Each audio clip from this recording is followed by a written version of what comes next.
የአርባ ብር ፓንት ለማሳየት የ3 ሺህ ብር ጅንስ ሱሪ ዝቅ የሚያደርጉ ወንዶች እንዴ! ቆይ ምንድነው ችግራቸው?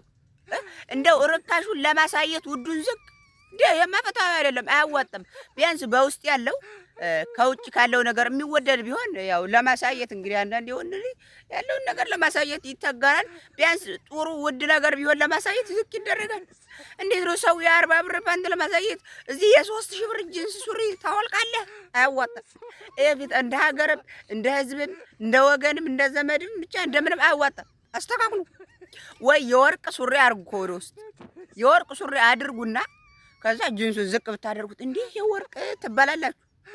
አንዲት እንደዚህ እፍ ቢሏት ስንት ሀገር አቋርጣ ለምትሄድ ፓንት ጅንስ ሱሪ እንደዚህ ዝቅ አያዋጣም። ይሄ ፍትሃዊም አይደለም እንዴ!